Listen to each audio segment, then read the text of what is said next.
뭐가요? 이번이야. 네, 나를 말아 मुकवा जाऊंगा बिगनर सब लोग अपना फोन म्यूट कर लें प्लीज।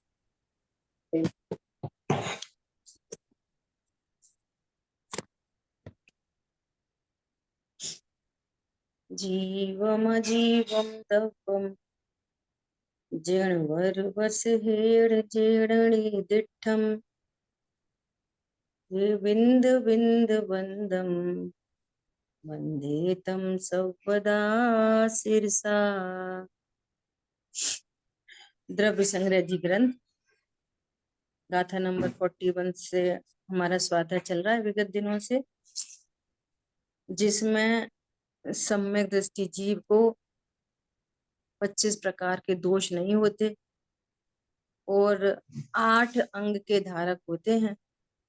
ऐसे यहाँ 8 अंग की चर्चा अपनी चल रही है। तो आज अपन स्वाध्याय करेंगे वात्सल्य अंग पर। ठीक है, अब तक अपनी 3 पॉइंट से सभी अंगों की चर्चा 3 पॉइंट से चल रही है। एकदम असद्भुत व्यवहार, फिर सद्भुत व्यवहार, व्यवहार को 2 तरह से देख रहे हैं हम प्रत्येक अंग में, और फिर निश्चय से देख। ठीक है, ये लगातार चर्चा हो रही है। एक बार रिकॉल करेंगे, बोलो स्थितिकरण पे रिकॉल करेंगे कि व्यवहार स्थितिकरण अंग क्या है। 2 तरह से, सद्भुत और असद्भुत। और फिर निश्चय स्थितिकरण अंग क्या है, बोलो कौन बताएगा? अजीत भाई साहब आप बोलेंगे?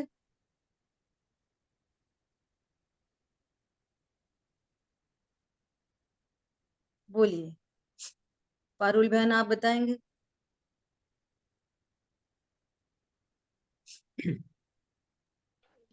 कोशिश करती हूँ।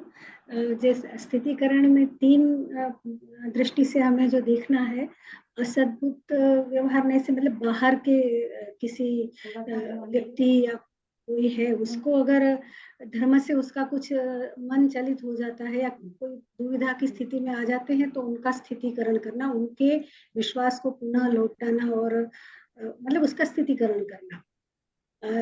जब फिर अपने ही पर्यायों में इस तरह की कभी कोई बात उठती है कि हमारे मन में इस तरह की कोई दुविधा कभी आ जाए, तो अपने आप को भी, अपने पर्याय को भी इस दृष्टि से उसका भी स्थितिकरण हमको बनाना है। ये सद्भुत व्यवहार नई की दृष्टि से हुआ। और निश्चय नई की दृष्टि से देखे तो बिल्कुल हमारे आत्मा की ओर ही हमारी दृष्टि अगर है, तो उस परम मतलब हमारा जो हमारी आत्मा है, उसी को ध्यान में रखते हुए अपने जो आनंद की अनुभूति है उसको बनाए रखना और उसी को देखना, उसी की ओर दृष्टि रहना, ये हम कह सकते हैं। हाँ, देखिए वीतरागता प्रकट होना, आत्म ज्ञान विश्वास पूर्वक वीतरागता प्रकट होना, ये निश्चय स्थितिकरण। पर्याय चलित हुई हो तो पर्यायों को भी आत्म संबोधन द्वारा अपनी पर्यायों को भी स्थित करना, ये सद्भुत व्यवहार से। और अन्य जीवों को मोक्ष मार्ग में लगाना, अन्य जीवों को भी स्थितिकरण मतलब उनको मोक्ष मार्ग में स्थित करना, स्थित करना, ऐसा है ना। और जहां से भी हुआ हो, जहां से भी हुआ हो, जैसे मान लिया कोई रात्रि भोजन नहीं करता हो,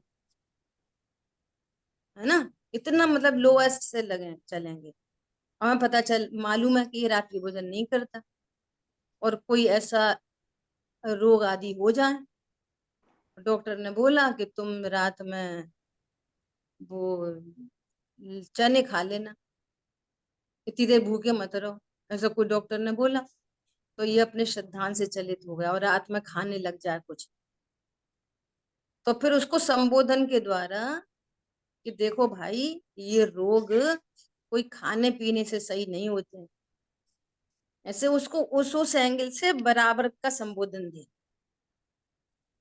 खाने पीने से कोई रोग सही होते हैं?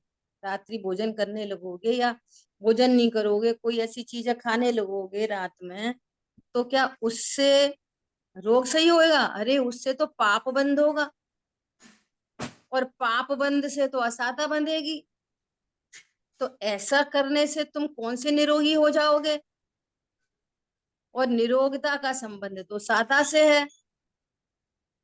और तुमने व्यर्थ में ही रात्रि में खाना शुरू कर दिया, और रात्रि में भोजन आदि नहीं करोगे तो क्या होगा? अन्य जीवों पर दया का परिणाम रहेगा। तो अन्य जीवों की दया पलेगी तो तुम्हारी दया उस अपने आप ही पल जाएगी, तो तुम्हारे रोग शोक मिट जाएंगे। इस तरह से रोग मिटेगा। तो हे भव्य, तुम इस रात्रि भोजन का त्याग करो। ये स्थित कर दिया। समझ आ गई बात? बहुत सुंदर देवी। ऐसी पानी वगैरह इसमें लगाओ। कोई दूसरे मंदिर आता हो, मंदिर आना बंद कर दिया, बोलेगा मुझे मंदिर अंदर से कुछ नहीं होता, मैं इतने दिनों से मंदिर आ रहा था, तो अब तो मैं मंदिर आना छोड़ दिया। तो उसको स्थित करो मार्ग में। आदि बात समझ में? ऐसे योग्य उपदेश द्वारा उस जीव को वापस वो जहां से चलित हुआ है वहां से स्थित कर। ठीक है? अब ऐसे नहीं हर बार में बस यही यही उपदेश नहीं चलेगा। तुम तो आत्मा हुआ करता ज्ञायक हो। जहां से चलित हुआ वो पर्टिकुलर मैटर से उसको स्थित करना। आई बात ख्याल में? इतनी प्रेजेंस ऑफ माइंड चाहिए। ठीक है, चलो अब देखो वात्सल्य, सातवां वात्सल्य अंग कहते हैं। क्या कहते हैं? बाह्य और अभ्यंतर रत्नत्रय के धारक। अब देखो बाह्य और अभ्यंतर रत्नत्रय के धारक है ना। अब ये बाह्य रत्नत्रय क्या है और अभ्यंतर रत्नत्रय क्या है? अब नया शब्द आ गया, वही वेदा वेद रत्नत्रय, वेद, वही निश्चय व्यवहार रत्नत्रय देव शास्त्र है ना। गुरु का व्यवहार। अभ्यंतर, अभ्यंतर रत्नत्रय क्या? निश्चय रत्नत्रय, सम्यक दर्शन ज्ञान चार। और बाह्य, बाह्य रत्नत्रय क्या? देव शास्त्र गुरु का ज्ञान श्रद्धांत, छह द्रव्य सात तत्व का ज्ञान श्रद्धांत, स्वपर के विकल्प, आत्म विकल्प, ये पूरा व्यवहार में जाएगा। ठीक है, बहुत चर्चा हो रही है अपनी लगातार। ठीक है, व्यवहार की चार कैटेगरी बन रही है, लोएस्ट से हाईएस्ट। और जिसको देव शास्त्र गुरु का ज्ञान भी नहीं, वो सिंपल पूजा पाठ करता है, उसको भी व्यवहार कह देते हैं। समझ में आ रही है? उसको भी कह देते हैं ऐसे ही उपचार से। वो व्यवहार का भी व्यवहार हो गया उपचार, ऐसा। ठीक है, तो कह रहे हैं बाह्य और अभ्यंतर रत्नत्रय के धारक ऐसे चतुर्विध संग के प्रति, गाय को बछड़े के प्रति, गाय को बछड़े के प्रति होता है उसी प्रकार, अथवा पांच इंद्रिय के विषय के निमित्त भूत पुत्र स्त्री स्वर्ण आदि के प्रति स्नेह होता है, उसी प्रकार जो स्वाभाविक स्नेह है उसे व्यवहार से वात्सल्य गुण कहना। क्या बोल रहे हैं? ये इसकी है ना, लो बैटरी है, तो इसमें लगा के शिफ्ट कर लेंगे मोबाइल। क्या बोल रहे हैं? जैसे आपको अपने पत्नी बच्चे दुकान मकान सोना आभूषण से प्रेम है ना, ऐसा प्रेम किसमें होना चाहिए? साधर्मी के प्रति, धर्मी धर्मात्मों के प्रति ऐसा प्रेम होना चाहिए। तो उसको क्या कह रहे हैं कि व्यवहार से वात्सल्य अंग, व्यवहार वात्सल्य गुण।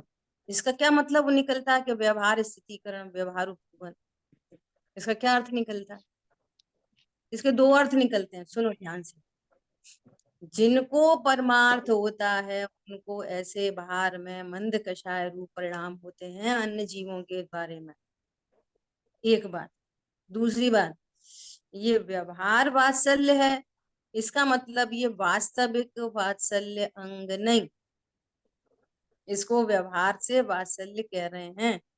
इतना मात्र वात्सल्य अंग नहीं है, इतना मात्र स्थितिकरण नहीं है, इतना मात्र उपवन नहीं है। समझ आ गई बात? ऐसा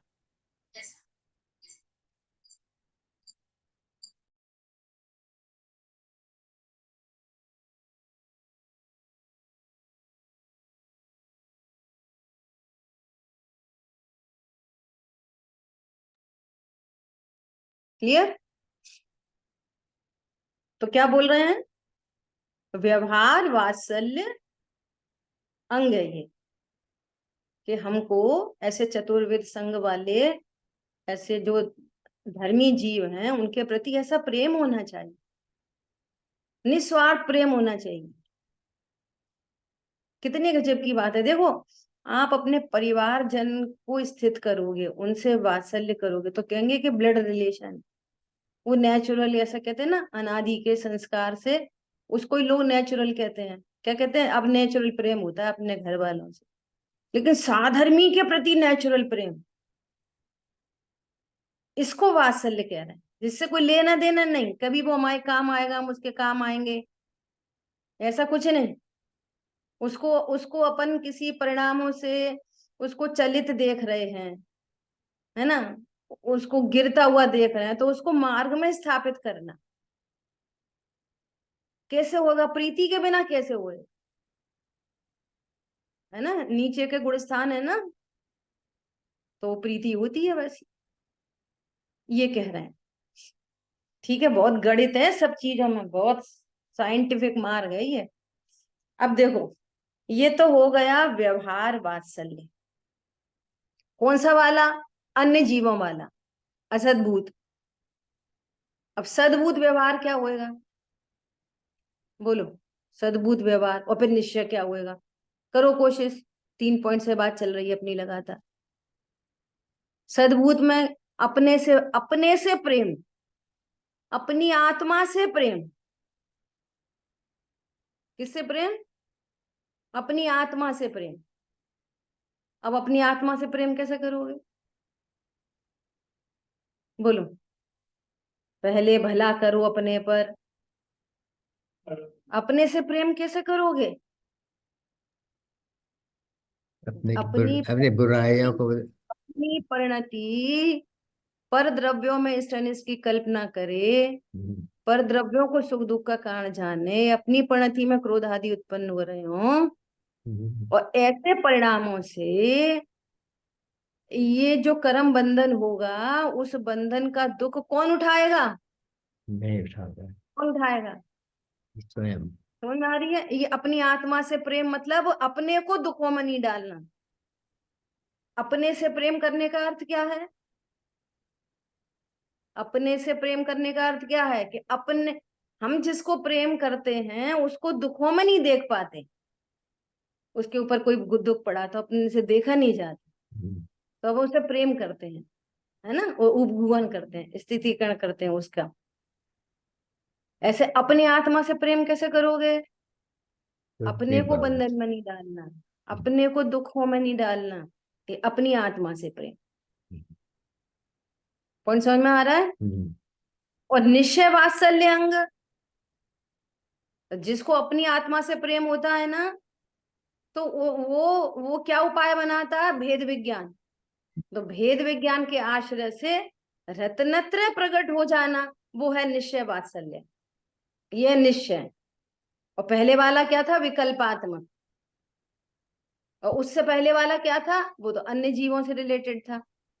तो वो हो गया असद्भूत, ये हो गया सद्भूत, और ये हो गया निश्चय वात्सल्य। आ रही बात ख्याल में? ऐसा। अब सुनो, एक एक स्लोगन आता है ना, जियो और जीने दो। जैन धर्म का ये नारा है, क्या? जियो और जीने दो। और पता नहीं कहां से आ गया ये जियो और जीने दो। अकरदाबाद में जियो और जीने दो कहां से आ गई बात? हम किसी को कैसे जीने दे सकते हैं और किसी को कैसे मार सकते हैं?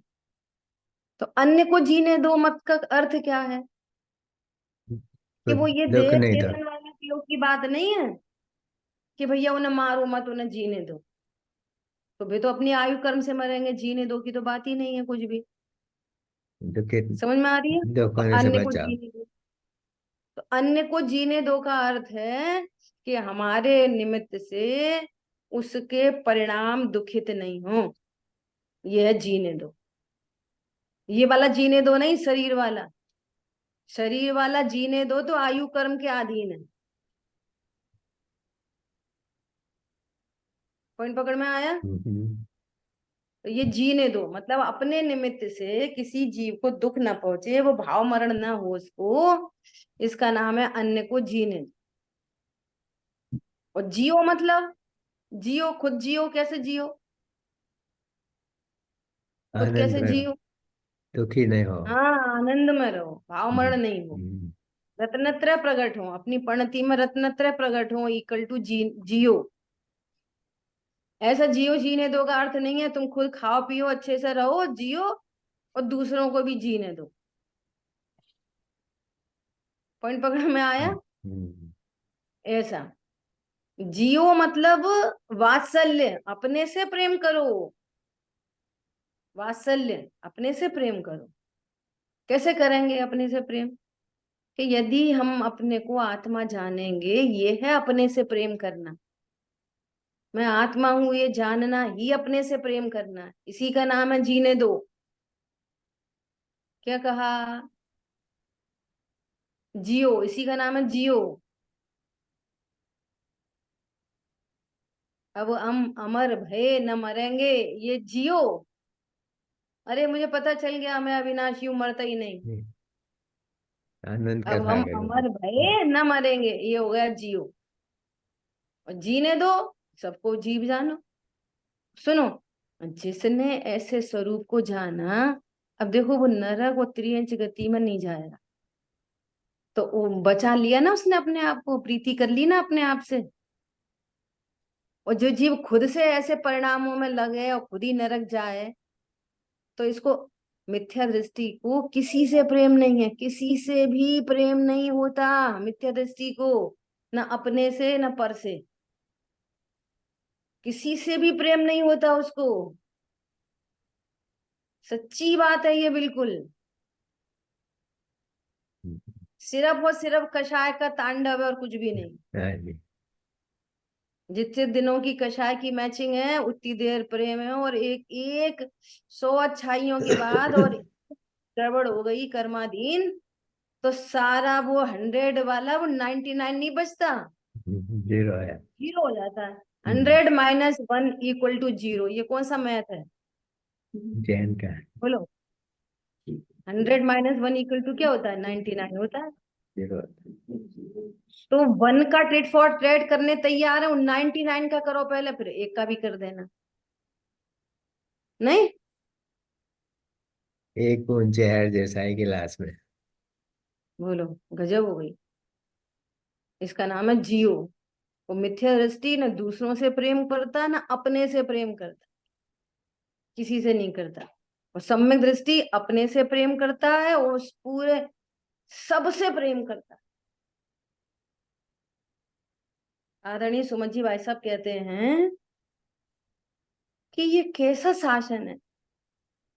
बोलो, तुम कहते हो मुमुक्षु, हम ब्रह्मचारी, तुम 4 ब्रह्मचारी मिलके एक साथ नहीं रह सकते, सा, 2 साधर्मी मिलके एक साथ नहीं रह सकते। औदे भाव देखते रहेंगे, औदिक भावों को, वे ऐसा खाते वे ऐसा पीते वे ऐसा बोलते वे ऐसा करते, वे पूजा इतनी करते वे कचू नहीं करते। कह रहे हमें तो ऐसा वात्सल्य है कि हम 2.5 दीप के समस्त मुमुक्षुओं के साथ में हम रह सकते हैं, ऐसा वात्सल्य। क्या बोला? अभी बोलना तुम्हारे फिर से मध्य कभी प्रदेश बोलना। के साधर्मी, इंडिया के साधर्मी के, अमेरिका के साधर्मी नहीं, पूरे 2.5 दीप के साधर्मी। इसका नाम है वात्सल्य अंग। कितने साधर्मी? 2.5 दीप में कितने साधर्मी हैं? समस्त साधर्मी। कोई सा किसी के बीच में रख दो, हमारे को क्या फर्क पड़ रहा है, बोलो? अब जो आत्मा को मन वचन काय से देखेगा ना, तो फिर वो साधक कहाँ ठहरा? फिर वो जो आत्मा को मन वचन काय से देखे, तो फिर अपने को बड़ा छोटा देखता रहेगा, फिर वो नहीं रह सकता साथ में। गजब की बात है। पंडित साहब ऐसा सब, ये सारी प्रैक्टिकल अप्रोच पंडित साहब बहुत देते थे। अरे जिसको घर में रहना नहीं आता ना, वो कहीं नहीं रह सकता।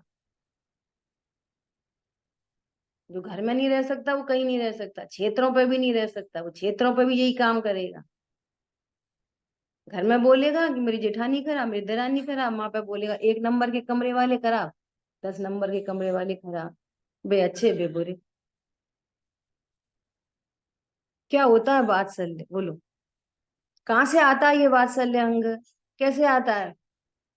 रत्नत्र के धारक जो अपने को आत्मा जानता है तो वो सबको आत्मा जानता है,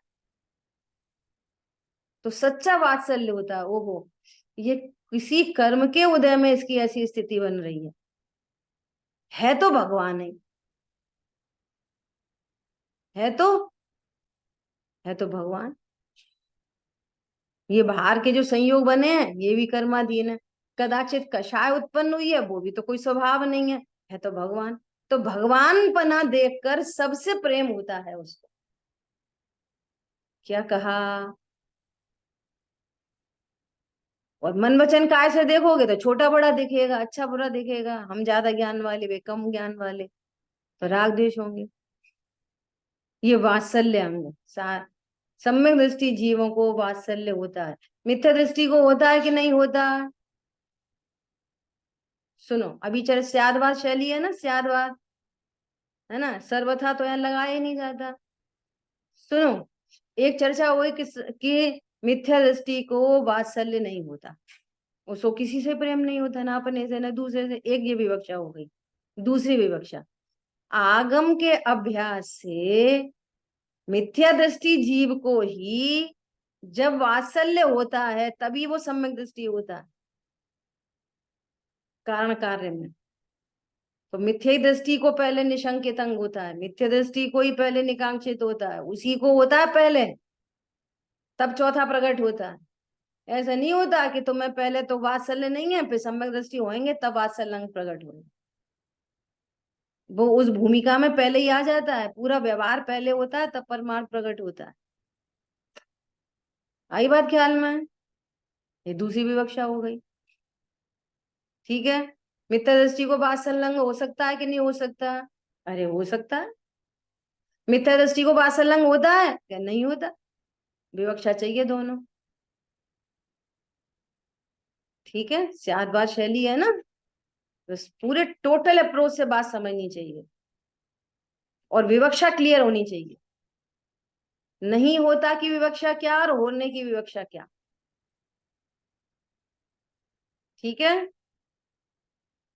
ऐसा। अभी क्या कह रहे हैं?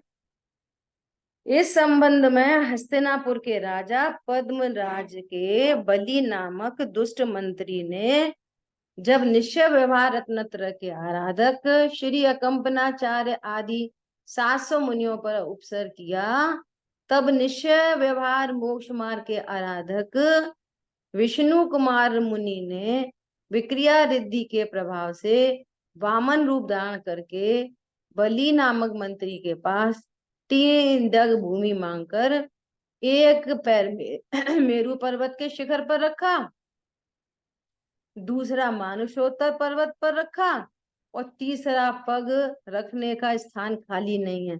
ऐसा कहकर, देखो गजब का, सुनना गजब की बात, ऐसा कहकर वचन के छल से, तो विष्णु कुमार मुनिराज मुनि थे, भावलिंगी, निश्चय व्यवहार मोक्ष मार्ग के धारक। देखो प्रतिमानियों की शैली कैसी है, इतने गजब का स्वरूप है, वास्तव में सब होने योग्य दिखाई देगा आपको। देखो इधर तो विष्णु कुमार कहानी अभी अपन पढ़ेंगे, अभी यहाँ पे मैटर आया उतना, उतनी बात पहले कर लें। विष्णु कुमार मुनिराज का घोड़स्थान गिरने का काल पका था ऑलरेडी, आगामी भविष्य की क्रमिक पर्यायों में, और निमित्त बन गई ये घटना। तो उन्होंने आके बोला कि ऐसे ऐसे संघ पर उपसर्ग आया है, आपको तो पता नहीं है, आप तो विक्रिया रिद्धि के धारी हो, सो आप इस उपसर्ग को मिटाओ। तो एक मुनि, भावलिंगी संत मुनि अवस्था में ये काम नहीं कर सकता। कर नहीं कर सकता का मतलब उसके पास परिणाम ही नहीं है वैसे। क्यों? उसको तो अनंतानुबंधी अप्रत्याख्यान प्रत्याख्यान का अभाव हो रखा है, और ये काम होता है अप्रत्याख्यान प्रत्याख्यान कषायों में, कि इस संघ को बचाओ, उस संघ को बचाओ, ऐसा बचाओ, ऐसा करो, ऐसा किसी से ऐसा वाद विवाद करो। तो प्रतिमानियों कैसा बोलेगा कि वो उनके पास गए, फिर उनने बोला कि तुम उनकी दीक्षा छेदो, तुम उनकी वो हेल्प करो, तो उनने फटाफट अपना गुड़स्तान गिरा लिया और कपड़े पहन लिए और वो करने चल दिए, और भावलिंग रखा रहे। ऐसा कभी नहीं होता, भावलिंग तो गिर गया। समझ में आई बात? एक एक धागा मात्र रखने में भावलिंग गिर जाएगा। बोलो, तो ऐसा होने से गिरा? नहीं नहीं, गिरने का काल आया तो ये सब निमित्त बना। पॉइंट पकड़ में आ रहा है नहीं आ रहा? और प्रथमान योग उधर से बात करेगा, द्रव्यान योग इधर से बताएगा। ये शैली है दो अनुयोगों की। कार्य कौन सा होता है? होने योग्य होता है। हमारी परिणति को आप गिरा नहीं सकते, हमारी परिणति को आप उठा नहीं सकते। ठीक है, ये कह रहे हैं यहाँ पे कि ये छल का काम मुनिराज नहीं कर सकते, ऐसा कहकर वचन के छल से। ये छल का काम चौथे पांचवें गुण स्थान में हो सकता है, और पांचवें गुण स्थान की भी ऊपर वाली प्रतिमाओं में, पहली दूसरी तीसरी आदि में। नीचे की प्रतिमाओं में तो वीतरागता के अंश बहुत बढ़ गए हैं, वहां पे भी नहीं हो सकता इतना काम। समझ में आ रही है बात? कुछ आ रही है कि पूरी आ रही है? पूरी। ठीक है, क्या बोल रहे हैं? ऐसा कहकर वचन के से मुनियों के वात्सल्य के निमित्त बलि नामक मंत्री को बांधा। ऐसी ही एक आगम प्रसिद्ध कथा। क्या कथा है आगम प्रसिद्ध? अपन देखते है ना। देखो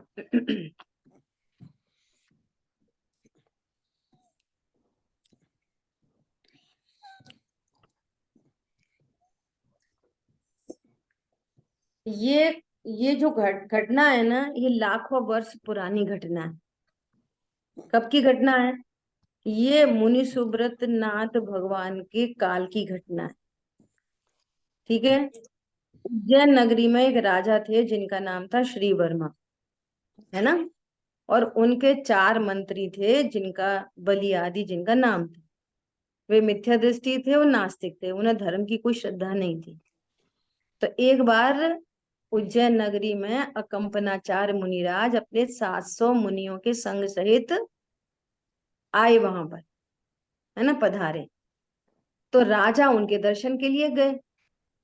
राजा गए तो वे अपने मंत्री संतरी को भी लेके गए। उनका तो मन नहीं था कि वे जैन धर्म के श्रद्धानी नहीं थे, परंतु राजा की आज्ञा से जाना पड़ा उन्हें, तो वे चले गए। तो जब वे उन्होंने वहां उनके मुनिराज के दर्शन किए, तो मुनिराज अपने ध्यान में लीन थे। ये अपन मुनिराज के स्वरूप में पहले ही देख चुके। क्या? कि उनको उस जाति का राग होगा तो वे उपदेश देंगे, और राग नहीं है तो वे नहीं देंगे उपदेश। मुनिराज बहुत स्वतंत्र होते हैं, वे किसी से अनुबंधित नहीं होते। वे अपना खुद का काम छोड़ के किसी दूसरे का काम नहीं करते। क्या बोला? उन्हें तो बस एक यही बात पड़ी है कि संतुलन का अभाव हो और हम अपनी पूर्णता को प्राप्त करें। उनको ये नहीं पड़ी क्या कि अरे हाँ इतने सारे शिष्य आ गए, देखो नगर का राजा ही आ गया, अब ऐसे इसको संबोधन दे दें, इसको थोड़ा समझा दें, थोड़ा बुझा दें। ऐसे भाव मुनिराज को होते ही नहीं। तो वे तो अपने मौन साधना कर रहे, अपने शांति से बैठे। तो राजा उनके दर्शन करके चल दिए, और ये तो वैसे ही विपरीत थे। तो इन्होंने क्या बोला कि अरे महाराज, ये तो जैन मुनि है, इन्हें कुछ ज्ञान व्यान तो है नहीं है, इसलिए ये मौन रहने का ढोंग कर रहे हैं, ये कुछ आत्म साधना नहीं कर रहे। क्यों? मौन मूर्ख से लक्षण, मौन तो मूर्खों का लक्षण है, ऐसा उन्होंने बोल दिया। तो राजा वापस जा रहे थे और ये वाली बात शुद्ध सागर मुनिराज अपनी आहारचर्या से वापस लौट रहे थे और उनको ये वाली बात पता चल गई कि ये मंत्री हैं, ये राजा के मंत्री, ये हमारे आचार्य की विराधना करके ऐसा उल्टा सीधा बोल के वापस आ रहे हैं, है ना। तो उन्होंने भी उनको देख के ऐसे उल्टा सीधा बोला। देखो, एक तो वो मिला थे वे ढोंगी, मौन का ढोंग कर रहे थे, एक बैल ये चला आ रहा है, ऐसा बोल दिया उन मंत्रियों ने। तो उन्होंने वहीं पे रोक के और उनसे उनने बहुत सारे प्रश्न किए, तो इनने वहां पे वाद विवाद किया शुद्ध सागर मुनिराज ने। क्यों, नाम ही था शुद्ध सागर, शुद्ध के धनी थे, अनेकांतमयी वस्तु के ज्ञाता थे, स्यादवा शैली थी। तो इनसे वाद विवाद में वे हार गए। कौन? वे मंत्री संतरी, वे लोग सब हार गए। तो हार गए तो उन्हें अपनी निंदा लगी, उनका मान भंग हो गया। घमंडी लोग का बहुत जल्दी मान खंडित हो जाता है। देखो, ये भी एक बहुत समझने की बात है, बहुत निर्णय करने की बात है कि यदि हमें कोई बहुत तीव्र मानी व्यक्ति पता चल जाता है ना कि ये व्यक्ति बहुत तीव्र मानी है, नीति ऐसा कहती है, समझदार लोग ऐसा करते हैं, कहते हैं कि कभी भी तीव्र कषाई का उसका मान भंग नहीं करना चाहिए। क्यों? वो पता है वो उसका नेचर कैसा कहा है, उसका नेचर है जख्म खाए हुए सांप की तरह। वो मौका जब लगेगा ना वो उस बात को याद रखेगा, जब भी मौका लगेगा ना तो उसका बदला लेने के लिए तुम्हें डस लेगा। इसलिए पहले भला करो अपने पर। कभी जैसे जैसे आपको ये स्वाध्याय चित्त में बैठती चली जाएगी ना, वैसे वैसे जो लौकिक नीति होती है ना वे साइड होती चली जाएंगी सारी की सारी। कभी किसी को ये रियलाइज नहीं करवाओ कि तुम गलत हो, तुम गलत हो, तुम गलत हो, मत रियलाइज कराओ किसी को। समझ में आ रही है बात? अच्छा, जो कषायवान होता है ना वो कभी रियलाइज करता भी नहीं है। आप सोच रहे हो हम युक्ति दे रहे हैं, वो लॉजिकल होता ही नहीं है, वो लॉजिकल। हमको ये समझ में आ रही है, हम लॉजिक से बता रहे हैं ना कि देखो ये तुम्हारी मिसिंग है, दिस इज रॉन्ग, ये गलती है, ये ऐसा नहीं करना चाहिए। उसको लॉजिक समझ में ही नहीं आते, वो लॉजिकल होता ही नहीं है। वो लॉजिकल हो तो खुद ही समझ जाए। क्या कहा? इसलिए क्या करना चाहिए? अपने को कषायों से बचाओ बस, बाकी तो होने योग्य हो रहा ये रोजाना है। देखते ये हैं हम दीदी। महामंत्र है ये। हम्म। अपनी रोजाना देखते हैं, अपनी गलती को कोई स्वीकार नहीं करता और उसको, कोई नहीं करता, और सब ये आपसे कहते हैं झगड़ा आई एम करते राइट हैं। You are wrong. वो कहता है कि I am right you are wrong. इसलिए गलती तो रियलाइज कभी कराना नहीं किसी की। और सुनो, आप जितनी गलतियां रियलाइज कराओगे वो आपसे उतना दूर होएगा, हाँ जी, जितना क्षमा करोगे उतना आपके नजदीक आए। ये देख लेना। बिल्कुल दीदी, मौन रहना चाहिए। कषाय अपन ये समझते हैं दो देंगे मिला के बहुत अच्छे से समझेगा, नहीं तो सिर पर नहीं चढ़ जाएंगे। तो वो कषाय से कोई इन्फ्लुएंस नहीं होता। जितने भी लोग इन्फ्लुएंस होते हैं वीतरागता से इन्फ्लुएंस होते, वीतरागता से प्रभावित होते, कषाय से कोई प्रभावित नहीं होता। कषाय से प्रभावित हुआ दिख सकता है इंद्रिय ज्ञान से, अंतरंग में तो उसके कषाय भरी रहती है। वो ये मौका ढूंढता है कब मौका लगे तो मैं इसको छोड़ूंगा नहीं। समझ दीदी, में आ रही है बात? दीदी इतना युद्ध हो रहा है, वो यही है कि मैं इसको मारूं वो उसको मारूं, तो बढ़ता जाता है दुगना रोजाना। कर्म, कर्म के उदय का विचार करो, अपने स्वरूप का विचार करो। और देखो कैसा सुंदर शासन है। कर्म की तीव्रता में समझाने का भाव आए वो आ सकता है, कहने का भाव आए वो आ सकता है। अंतरंग में वो अपने को भी अकर्ता देख रहा है, सामने वाले को भी अकर्ता देख रहा है, इसलिए अंतरंग में शांति चल रही है, उसको एक अलग ही धारा, शांति धारा चल रही है। तो मेरे कहने से ये समझ ही जाए जरूरी नहीं है, नहीं समझे तो नहीं समझे। हम तो उसको करता ही देखेंगे। ये आर्ट ऑफ लिविंग है। आई बात ख्याल में? तो यहाँ पे क्या हो गया कि वो जो मुनिराज थे ना, जब उन्होंने उनसे वाद विवाद की तो वो उनको अपना मान खंडित होता दिखा, है ना। और राजा की उपस्थिति में उनकी हार हो गई, तो अपमान से क्रोधित हो गए। और उनने क्या सोचा कि इनको तो मैं मार डालूंगा। और चारों ने प्लान बनाए, तो चारों के चारों चले उनको मारने के लिए रात में।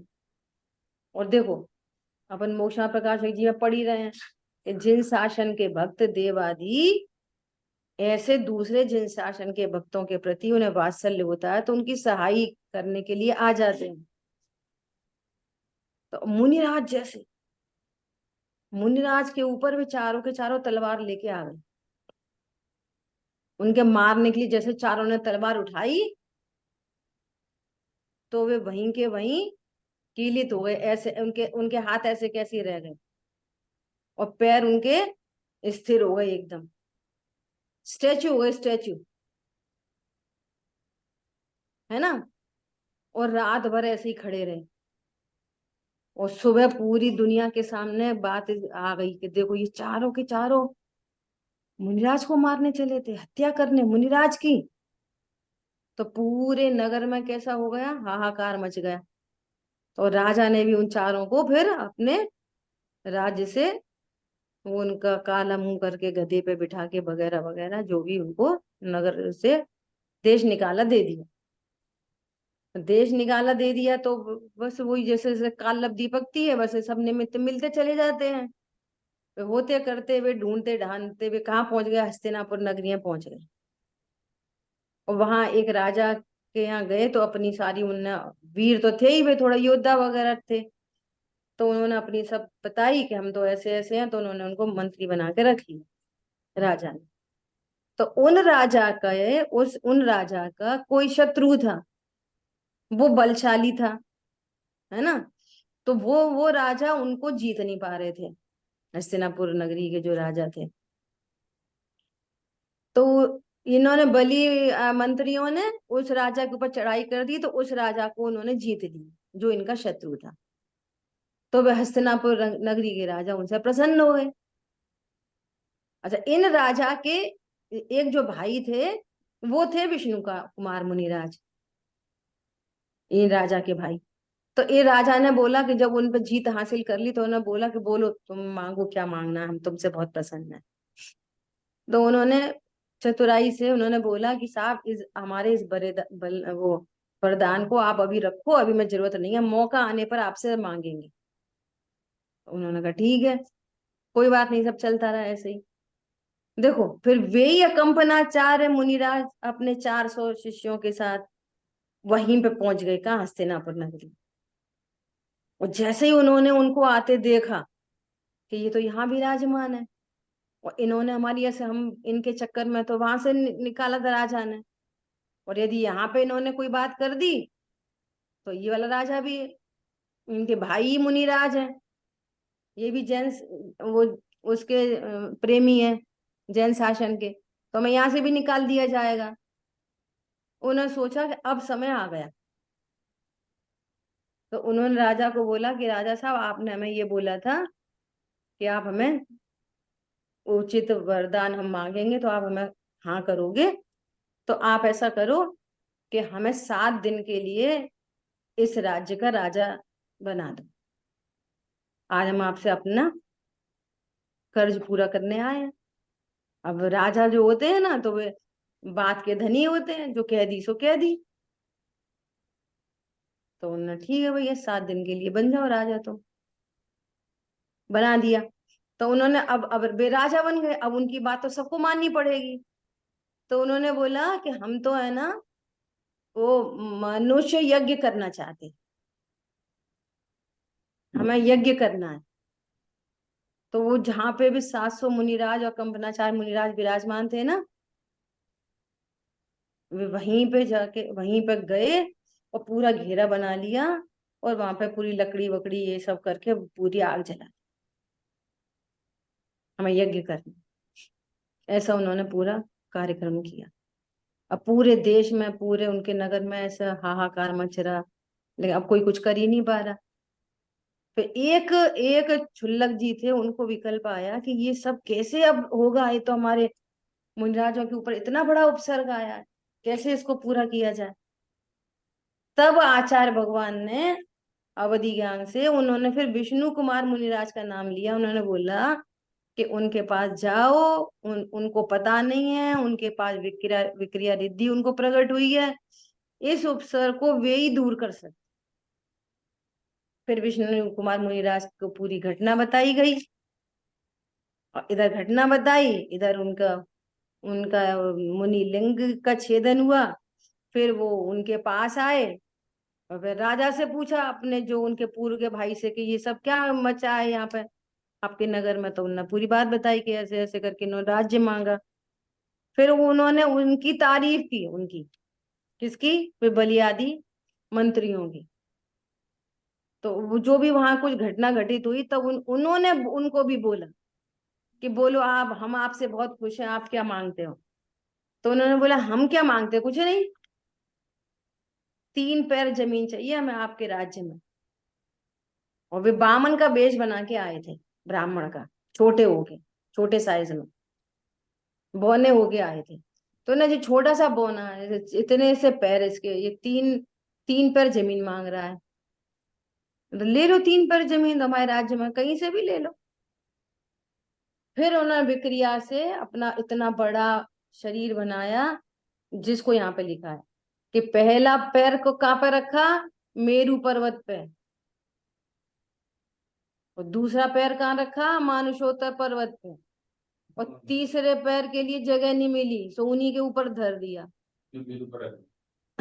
समझ में आ रही है बात। तो इस तरह से फिर उन्होंने क्षमा मांगी, फिर वो उपसर्ग दूर किया गया, वापस राजा को बिठाया गया। ये सारी कहानी। तो मुनिराज, ये जो विष्णु कुमार मुनिराज हैं, ये वात्सल्य अंग में, आगम में ये प्रसिद्ध हुए। हरी बात समझ में। अब देखो प्रथमान योग की शैली कैसी है, करना, अभी अपन इसमें चारों अनुयोग घटित कर। प्रथमान योग प्रशंसा करेगा, क्यों करेगा, इसलिए करेगा कि इन्होंने पूरे 700 मुनिराज और अकंपनाचार्य के ऊपर जो उपसर्ग आया था उसको दूर करने, इनको इतना प्रेम, धर्मी धर्मायतनों से इतना प्रेम कि उन्होंने अपनी जान की भी बाजी लगाकर और उनकी क्या करी, उनके उपसर्ग को दूर किया। ये प्रथमान योग कहेगा।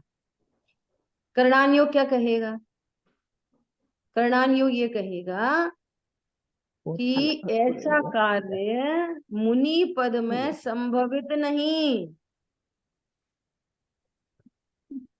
क्या बोला, अकेली संजुलन मात्र शेष हो तो ऐसे मुनि पद में ये कार्य हो ही नहीं सकता। तो करणान योग कहेगा कि गुणस्थान गिरा। समझ आई बात। द्रव्यान योग क्या कहेगा, द्रव्यान योग से कि जो भावलिंगी संत हैं, है ना, उनका काम क्या होना चाहिए, ज्ञान ध्यान तपोरक्ता। उनका कार्य क्या है, ज्ञान ध्यान तपोरक्ता। ये कार्य इनके लिए शोभनीय नहीं है। तुम तो छपक श्रेणी आरोहण करो और भगवान बनो, काम खत्म। ऐसे एक एक अनुयोग की एक एक शैली होती है। परंतु प्रथमान योग गुणस्थान गिरने पर भी चूंकि 700 मुनिराज के का उपसर्ग दूर हुआ तो प्रशंसा करे। तो ऐसे वात्सल्य अंग में विष्णु कुमार मुनिराज प्रसिद्ध हुए। अरे बात ख्याल में। देखो सुनो, अभी थोड़े दिन पहले भाई साहब ने कैसा गणित बताया पता है, कि इस भूतल पर सम्यक दृष्टि मनुष्य कितने हैं, 2.5 दीप के अंदर 700 करोड़, 700 करोड़ सम्यक दृष्टि पूरे 2.5 दीप में मनुष्य। और पंचम गुण स्थानवर्ती कितने, खाली 13 करोड़। फिर भी ये डिजिट देख लेना एक बार और, है ना। तो चौथे गुण स्थानवर्ती इतने सारे, कहाँ 700 करोड़, और यहाँ कहाँ कुछ, उनसे बहुत कम हो गए ना पंचम गुण स्थानवर्ती। और मुनिराज की संख्या और कम, तो क्यों कि जो धर्मी धर्मायतनों के प्रति उनकी देख संभाल के भाव किसको होते हैं, चौथे गुण स्थानवर्ती को ही होते हैं। अब यार इनके ऊपर कुछ आ जाए ना तो इन सब की देखभाल कौन करेगा, चौथे गुण स्थानवर्ती। इसलिए उनकी संख्या ज्यादा, इनकी संख्या कम, फिर मुनिराज की संख्या और कम।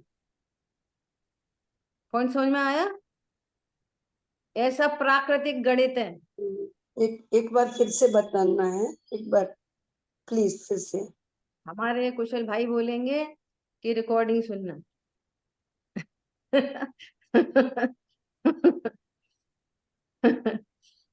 कुशल भाई बोल दो एक बार और। नहीं, बहुत खास चल रहा है, थोड़ा पकड़ में आ जाना आप चाहिए ये पूरा। कह रहे हैं कि सम्यक दृष्टि होते हैं कितने, 700 करोड़। वे पंचम गुण स्थानवर्ती मनुष्यों की बात चल रही है, बोलो मनुष्य पंचम गुण स्थानवर्ती, है ना। तो ये कहना है वे ज्यादा क्यों होते हैं, वे इसलिए होते हैं कि इनकी देख रेख वे करेंगे। तो ये काम चौथे गुण स्थान वालों का है, न कि भावलिंगी संतों का। और यदि ये काम हुआ है तो नियम से गुण स्थान गिरा है, नियम से। या तो चौथे में आए हैं या पांचवे में आए हैं, पांचवे में भी आए हैं तो ऊपर वाली प्रतिमाओं में, नीचे वाली प्रतिमाओं में नहीं है, अगर पांचवा चौथे गुण वाले स्थान। भी आ गए ना इसमें, हम्म, चौथे वाले भी आ गए। ठीक है। गुण इस तरह स्थान से गिर अपन ने देखा, गुण स्थान गिर जाएगा तो रिद्धियां भी चली नहीं जाएगी। नहीं गई होंगी, बनी रहेंगी रिद्धियां। क्यों क्यों, मुनि अवस्था में तो ये काम हो ही नहीं सकता। वो कह ही रहे ना कि बामन का बेटा दंड धरा, तो ये तो पक्का ही हो गया कि मुनि अवस्था का छेद हुआ। ये तो नहीं। तो चौथे गुण स्थान बना रहा है तो वो रिद्धि बनी रही, ठीक है। वो ये कह नहीं सकते कि मुनि दशा ही रही होगी ऐसा। एक कहानी इसमें और है। ये कार्य हो गया, इसका मतलब ही यह है कि उनकी रिद्धि नहीं गई। वर्तमान योग में ये हुआ ना कि ऐसा उनका हाँ, पैर पैर रखा उन्हें तो सारी भूमि पूरी हो गई, मतलब रिद्धि थी। और क्या। देखो अब इसमें एक कहानी और है, वो अभी देखेंगे, कहीं मिलेगी तो अपन पढ़ेंगे उसको। वज्र कर्ण, वो ये रामचंद्र जी के समय की कहानी है, जो दूसरे भी इस वात्सल्यंग में प्रसिद्ध है। ठीक है, समय अपना हुआ शेष 40। जिन वाणी के ज्ञान से सूझे लोकालोक, सो वाणी मस्तक नम सदा दे तुम। बोली द्वाशांग मई जिनवाणी माता की जय। जय दूसरा जय मुझे ये कहना जय था कि अरम जय पाठशाला जय। चल रही है ना। एक हाँ, मिनट होल्ड करनी। अरम पाठशाला चल रही है, सही। उसमें इतनी सारी क्लासेस चल रही हैं, कम से कम 15-20 क्लासेस चल रही हैं अलग अलग टाइम पे, है ना। और वो सारी क्लासेस आपको अरम पाठशाला यूट्यूब ग्रुप पे भी मिल जाएगी। मैं भी उन क्लास में अटेंड कर रही हूँ। कौन सी, एक तो डॉक्टर दीपक जी की श्राव का चार, है ना। आज की क्लास इतनी बढ़िया थी, आज की क्लास। और एक 3 लोग की, है ना। अब चूंकि आपके यूएस वालों का टाइम सेट नहीं होगा, आपकी रात होगी या दिन है, तो आप यूट्यूब से सुनो। तो जो आज की क्लास है मैं ग्रुप पे भेज देती हूँ, दोनों ग्रुप पे। ठीक उन्होंने ये बताया है कि हम लोग तो जैन है, तो हम तो मांस खाते नहीं। है। तो आप कैसे छिपा हुआ मांस खा रहे हो, टॉफी में, बिस्किट में, चॉकलेट में, आइसक्रीम में, बाजार के जैम में, जेली में। जहां पर भी इमल्सिफायर डला है, जहां पर भी सॉफ्टनर डला है, जहां पर भी प्रिजर्वेटिव डला है, वहां पे नियम से नॉन मान वेज से है। और वो भी क्या है कि वो सुअर के की मांस से चर्बी निकाल कर, वो क्योंकि सबसे सस्ता पड़ता है, तो वे सब प्रिजर्वेटिव बन के उन चीजों में डल रहे हैं। वो हम समझ रहे हैं हम तो शाकाहारी हैं, भूल है। है ना। ये देखना उसको। ठीक। दूसरी बात ये है, मुझे दूसरी बात क्या कहनी है कि कदाचित भले छोड़ ना सकें, त्याग नहीं कर सकें, वो भी एक बार को सेकेंडरी ले लो, पर सम्यक ज्ञान तो करो, सही ज्ञान तो हो, दोष तो पता चले कि ये दोष है इसमें। हम सुनना ही समझना ही नहीं चाहते, यानी इतने कुछ नहीं होता, इससे कुछ नहीं होता। फिर भाई साहब कर्म भी बनते हैं, फिर नरक जाना पड़ता है, उससे भी कुछ नहीं होता। फिर दोष को दोष समझो, राइट नॉलेज रखो अपने पास। ठीक है, मैं ग्रुप पे भेजूंगी, उसके आगे के कनेक्टेड वीडियो सब आप लोग सुनना ध्यान से। बहुत अच्छी क्लास है वो श्रावकाचार्य की। ठीक है, जय जिनेंद्र। अभी हम लोग सारा तो नहीं सुन पा रहे हैं पूरा, लेकिन जो जो आप सुन रहे हैं और बहुत खास जो है वो ग्रुप पर डालते जाइए, और उसको हम लोग बिल्कुल उसको सुनते जा रहे हैं कंटिन्यू। बराबर। ठीक है, कंटिन्यू करते जाएंगे। जय जिनेंद्र।